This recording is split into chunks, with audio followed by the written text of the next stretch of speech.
Bonjour et bienvenue dans Algeria Tomorrow.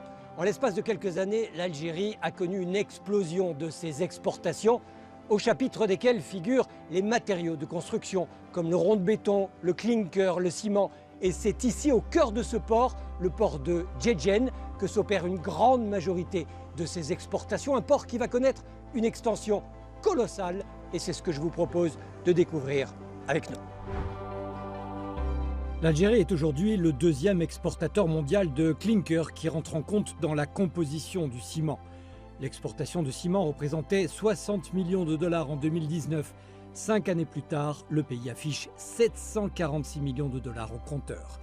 Mais normes environnementales obligent, l'Algérie souhaite réorienter cette production vers l'exportation d'un ciment que l'on souhaite plus vert. Comment ? Eh bien en optimisant les process de fabrication, d'acheminement, de stockage et de chargement afin de s'orienter vers plus de durabilité. Ici, dans la wilaya de Djedjen, à l'est du pays, à 350 km d'Alger, dans le port de Djedjen, plus grand port d'Algérie, le groupe Holcim a déployé des chargeurs automatiques de navires dont la capacité de chargement est de 18 000 tonnes par jour. En 2023, sur les 3,4 millions de tonnes de produits exportés par Holcim, 40% étaient du ciment et le respect de l'environnement a constamment été en ligne de mire. La durabilité est un objectif principal, c'est pour ça qu'on a réalisé beaucoup d'investissements. Par exemple, tout ce qui est filtration des émissions de poussière, tout ce qui est gestion des eaux industrielles, tout ce qui est gestion et management des déchets. Parmi les projets durables, nous avons installé sur le port de Djedjen, ce qu'on voit derrière nous, un chargeur automatique de navire, le shiploader. Le shiploader permet de charger beaucoup plus rapidement, donc un temps de rotation plus court des navires et des opérations export plus efficientes. Les chargeurs favorisent une polyvalence de chargement, ils s'adaptent à différents types de bateaux. En résumé, ils permettent aux navires d'accoster, d'être traités et de quitter le port rapidement, réduisant ainsi les délais d'attente et les surcoûts d'immobilisation. Le port de Djedjen s'étend sur une superficie de 210 hectares. Il occupe une place stratégique, située à moins de 50 000 de la route maritime reliant le canal de Suez au détroit de Gibraltar. Cette position lui confère un rôle privilégié, celui d'un hub de trafic transcontinentaux. Pour les matériaux hors hydrocarbures, ça représente plus de 60% par rapport aux exportations effectuées au niveau des ports algériens, notamment pour les matériaux de construction. Avec l'ambition de devenir une place forte méditerranéenne. Nous étions dans la gestion portuaire, on veut faire de l'industrie portuaire. L'industrie portuaire maintenant, c'est de se positionner, d'offrir des services, pas seulement pour le marché national, pour d'autres marchés, notamment pour les pays africains enclavés. On veut être une infrastructure qui peut faire cette liaison Asie, Europe et Afrique. Djedjen affiche un tirant d'eau profond. Sa rade peut donc accueillir des navires gigantesques. Un terminal à conteneurs est en phase d'achèvement. Il permettra d'absorber un important volume de trafic à l'échelle nationale et il jouera un rôle primordial en Méditerranée.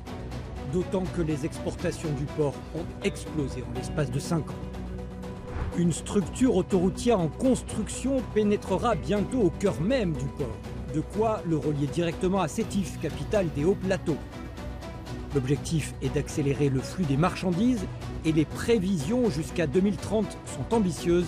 L'objectif est de doubler la volumétrie dans les 5 prochaines années. En 2023, l'Algérie a exporté des matériaux de construction d'une valeur de 1,2 milliard de dollars.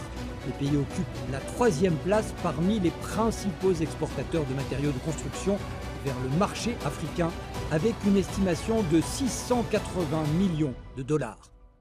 On importe le rang à béton à plus d'1 milliard 200 millions de dollars.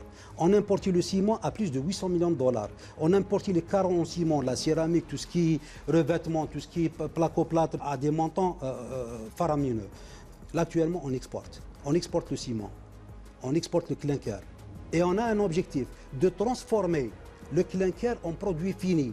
Puisque l'objectif, c'est de profiter des atouts qui existent en Algérie. On a l'atout du gaz. on a l'atout d'électricité, on a l'atout de la main-d'œuvre, on a l'atout de la matière première qui est classée parmi les meilleures dans le monde. Ces atouts-là, on est en train de les exploiter convenablement. On a exporté l'année passée plus de 800 millions de dollars en matière de ciment et de clinker. Et on a un objectif de tripler, puisqu'on a des capacités de production de 40 millions de tonnes par an. Le marché national a besoin de 20 millions de tonnes. Et on peut exporter les 20 millions restants. Et ce qui concerne le rang à béton, on importe nos besoins à 100%.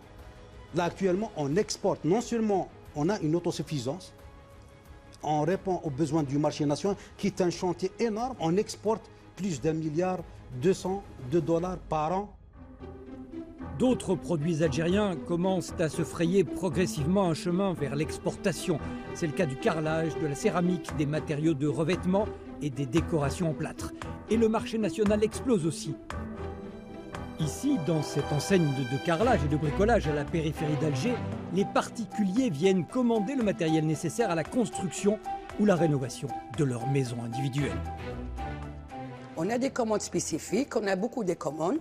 On est avec des revendeurs et des acheteurs. On travaille avec des villas, on travaille avec des entrepreneurs. Ils viennent directement, la présentation au showroom. Ils voient la bonne qualité, la quantité. Il y a tout ce qu'il faut, même avec une commande spécifique. Un fonds gouvernemental spécifique a été créé. Son objectif, accompagner les exportateurs. Ces mesures incitatives ont pour mission d'aider les entreprises algériennes de toute taille dans la pénétration des marchés étrangers. L'Algérie, c'est une plaque incontournable. C'est une plaque tournante. Vu sa position géographique, la coopération et la solidarité internationale vont nous permettre de jouer notre rôle en tant que pays, un plus grand pays en Afrique, qui a des potentialités, des richesses extraordinaires. On arrive, je pense, d'ici 2030, à jouer notre rôle pleinement, non seulement sur le plan politique, mais sur le plan même économique. Diversifier l'économie nationale et la franchir de sa dépendance à la rente pétrolière semble constituer l'axe majeur de la politique économique du pays. La hausse des investissements, notamment dans les grands projets industriels, a stimulé l'activité économique et devrait continuer à soutenir la croissance en 2025. À ce titre, l'augmentation des exportations de l'Algérie devrait soutenir la création d'emplois qui seront durables. Voilà, et c'est comme ça que se referme le chapitre de cette édition. On se retrouve très bientôt dans Algeria Tomorrow.